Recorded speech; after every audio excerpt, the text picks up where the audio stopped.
বহুকাল আগে সবুজ আখের ক্ষেতে ঘেরা একটা ছোট্ট গ্রাম ছিল সোনারপুর। মাঠে গরু চড়ে বেড়াতো, পাখিদের কলকাকলিতে মুখর হয়ে থাকত গ্রামটা। এই গ্রামেই থাকেন এক বৃদ্ধা, নাম চিনির মায়া। গ্রামের সবাই তাকে ভালোবাসে, কারণ তার হাতে বানানো আখের রস যেন জাদুর মতো মিষ্টি। মানুষ বলে যে মায়ার রস খায় তার মন থেকে দুঃখ মুছে যায়। প্রতিদিন ভোরে মায়া মা মাঠে যান, নিজে হাতে আখ কাটেন, চুলে গুজে দেন একটা ফুল, মুখে মিষ্টি হাসি।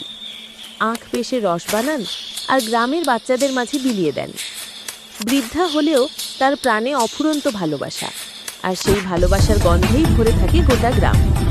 একদিন বিকেলে সূর্য ডুবছে আকাশের কিনারায়, মায়া মা আখ কাটছেন, হঠাৎ শুনলেন এক অদ্ভুত শব্দ, পাতার ফাঁকে ফুসফুস আওয়াজ। তিনি ধীরে ধীরে পা বাড়ালেন, আর ঠিক তখনই আখের ঝোপ থেকে মাথা তুলল এক বিশাল নাগসাপ। কালো চকচকে গায়ে সোনার মতো ঝলমলে ফনা, চোখে দীপ্ত আলো। মায়ামা থমকে গেলেন, কিন্তু ভয় পেলেন না। সাপটি মাথা নিচু করে বলল, মা, ভয় পেও না, আমি নাগেশ্বর, এই গ্রামের রক্ষক। বহু বছর ধরে এই মাটির নিচে ঘুমিয়েছিলাম। আজ তোমার মমতা আর আখের রসের গন্ধে আমার ঘুম ভেঙে গেছে। মায়ামা কাঁপা গলায় বললেন, তুমি যদি রক্ষক হও তবে এসো, আমার ঘরে এসো, আমি তোমাকে আখের রস খাওয়াবো। সাপটি মৃদু হাসল, তুমি মানুষ, আমি নাগ, আমাদের একসাথে থাকা চলে না, কিন্তু তোমার দয়া আমাকে টানে মা। সেই রাতেই ঘটে গেল আশ্চর্য এক ঘটনা। মায়ামার আখের খেতে চাঁদের আলো পড়ছে, আর ফনাধারী নাগ ধীরে ধীরে গাছের গোড়ায় নড়ছে।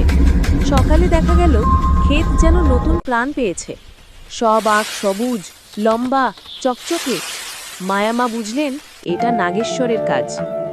এরপর থেকে প্রতিদিন সকালে মায়ামা এক গ্লাস আখের রস রাখতেন খেতে, বলতেন, এই নে নাগবো, আজকের রস।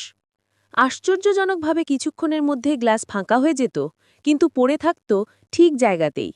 সেই দিন থেকে আখের ক্ষেত হয়ে উঠল গ্রামের গর্ব। কয়েক মাস পর গ্রামে খরা নামল। সূর্যের তাপে নদী শুকিয়ে গেল, মাটি ফেটে চৌচির, গরু, মানুষ, গাছ সবাই তৃষ্ণায় কাতর। কিন্তু মায়ামার ক্ষেত তখনও সবুজ।